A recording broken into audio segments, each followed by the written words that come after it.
Market का trend समझना एक ट्रेडर के लिए सबसे ज़्यादा इम्पॉर्टेंट होता है।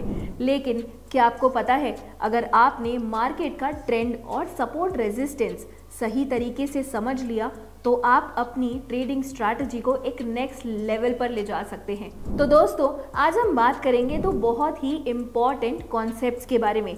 First is trends and trend lines and second is support and resistance. ये कॉन्सेप्ट्स आपको मार्केट का डायरेक्शन समझने में हेल्प करेंगे, जिससे आप अपने बाइंग या फिर सेलिंग डिसीजंस को और भी कॉन्फिडेंटली ले सकते हैं। Myself CA Simran Bakhtiyar and I welcome you all to the third episode of our technical analysis series with Angel One, जहां हम स्टॉक मार्केट का बेसिक्स टू एडवांस कवर करेंगे। तो चलिए आज के इस एपिसोड को शुरू करते हैं। सबसे पहले बात करते हैं ट्रेंड्स की। आपको पता है मार्केट 3 तरह के ट्रेंड्स फॉलो करता है। फर्स्ट इज अप ट्रेंड, यानी कि ऊपर की तरफ जाने वाला ट्रेंड। जब प्राइस इस तरीके से कंसिस्टेंटली ऊपर जा रहा है तो हम इसे अप ट्रेंड कहते हैं। इसमें हायर हाईज और हायर लोज बनते हैं, यानी हर नेक्स्ट हाई पिछले हाई से ऊपर होता है और हर नेक्स्ट लो पिछले लो से ऊपर होता है।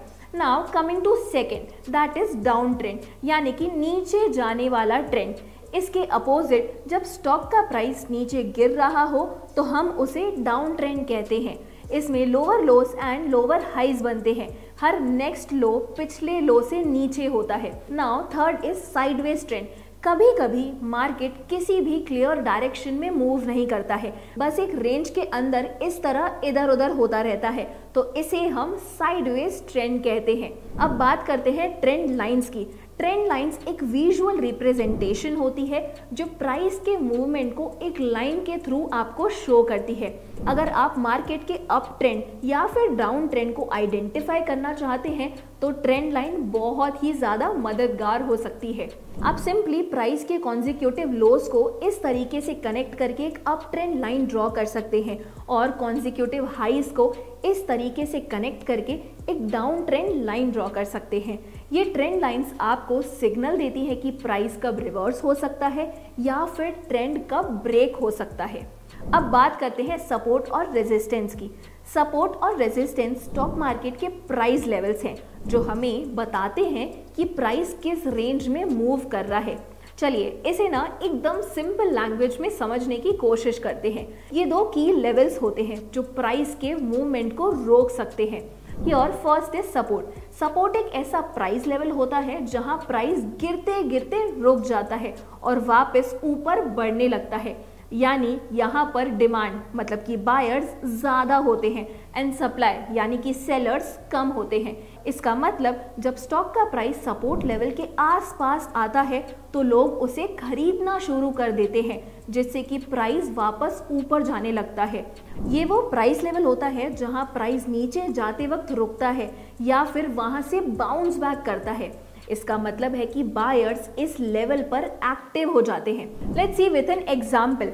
समझो एक स्टॉक का प्राइस 100 रुपीज तक गिरता है, लेकिन वहां से हर बार बाउंस बैक करके ऊपर आ जाता है, तो ये 100 रुपीज इसका सपोर्ट लेवल है। फॉर इंस्टेंस, अगर एक स्टॉक का प्राइस इस तरीके से बार बार एक लेवल पर आके ऊपर जा रहा है तो वो लेवल आपके लिए सपोर्ट लेवल होगा। Now let's see resistance. Resistance support का अपोजिट होता है। ये एक ऐसा प्राइस लेवल होता है जहां प्राइस बढ़ते बढ़ते रुक जाता है और नीचे गिरने लगता है। इस जगह पे सप्लाई यानी कि सेलर्स ज़्यादा होते हैं एंड डिमांड यानी कि बायर्स कम हो जाते हैं। जब स्टॉक का प्राइस रेजिस्टेंस के पास पहुंचता है तो लोग बेचना शुरू कर देते हैं, जिससे कि प्राइस नीचे आने लगता है। ये वो लेवल होता है जहां पर प्राइस ऊपर जाते वक्त रुक जाता है या फिर वहां से नीचे आने लगता है, क्योंकि सेलर ज़्यादा एक्टिव हो जाते हैं एंड स्टॉक को बेचने लगते हैं। Let's take an example.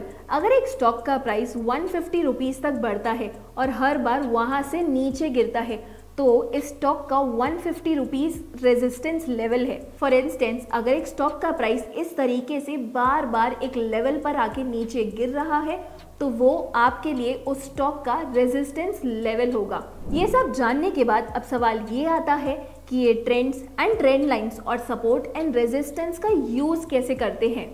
दोस्तों, जब आप ट्रेंड लाइंस और सपोर्ट रेजिस्टेंस लेवल्स को आइडेंटिफाई कर लेते हैं तो आपको एंट्री एंड एग्जिट पॉइंट्स का अंदाज़ा लग जाता है।